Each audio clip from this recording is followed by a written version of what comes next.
नमस्कार मित्रांनो, 12 जून 2025 दुपारचे 1:38 गुजरातच्या अहमदाबाद एअरपोर्टवरून एअर इंडियाचं बोईंग 787-8 ड्रीमलायनर हे विमान टेक ऑफ करते.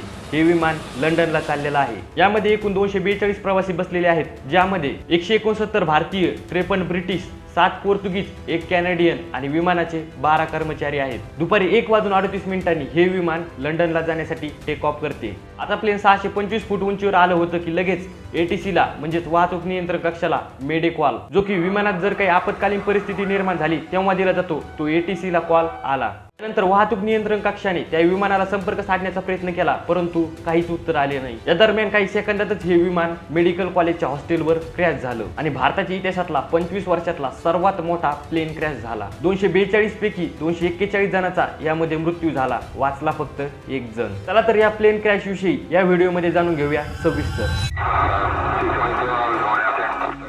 Goodbye, India. Goodbye. Thank 10 you. hour flight back to England. Let me try to get moving.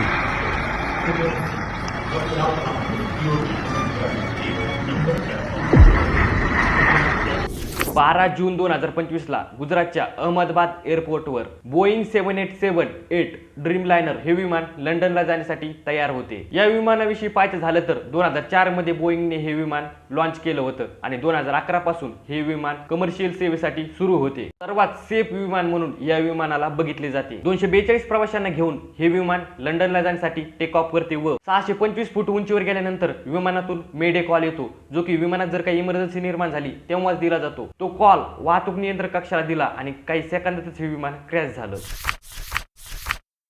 Plain हे अहमदाबाद पासून लंडनला जाणार होतं. इंटरनॅशनल लेवलची फ्लाईट होती, त्यामुळे या विमानात मोठ्या प्रमाणात फ्युएल भरलेलं होतं. त्यामुळे जेव्हा हे विमान क्रॅश झालं तेव्हा या विमानाचा धमाका खूप मोठा झाला. त्यानंतर ज्या BJ मेडिकल हॉस्टेलवर हे विमान क्रॅश झालं त्यामध्ये तेथील 25-30 मेडिकल विद्यार्थी, डॉक्टर्सही डेड झाले. विमानातल्या 242 प्रवाशांपैकी फक्त 1 जण वाचला, रमेश विश्वास कुमार, जो की 11A सीटवर होता. तर मग हे प्लेन क्रॅश का झाले? या अगोदर बोईंगच्या 737 मॅक्स या विमानाचाही क्रॅश झाला होता, ज्यामध्ये 340 जण मेले, परंतु हे विमान ते नव्हते. या बोईंग 787-8 ड्रीमलायनरचा खूप चांगला सेफ्टी रेकॉर्ड आहे. अहमदाबाद येथे झालेल्या प्लेन क्रॅशच्या अगोदरपर्यंत हे विमान एकदाही या लेवलचं क्रॅश झालेलं नव्हतं. हे विमान 11 वर्षापूर्वीचं होतं, जे की ड्रीमलायनरचा लाईफ स्पॅन हा 25 ते 30 वर्ष आहे, म्हणजे हे विमान काय लय जुनं नव्हतं. दुसरं म्हणजे की पायलट जे की या विमानाला चालवत होते, कॅप्टन सुबित सबरवाल यांना विमान चालवण्याचा 8000 घंटेहून अधिक एक्सपिरियन्स होता. तर फर्स्ट ऑफिसर कंदर यांनाही 1100 घंटे विमान चालवण्याचा अनुभव होता. म्हणजे या ठिकाणी पायलट हे सुद्धा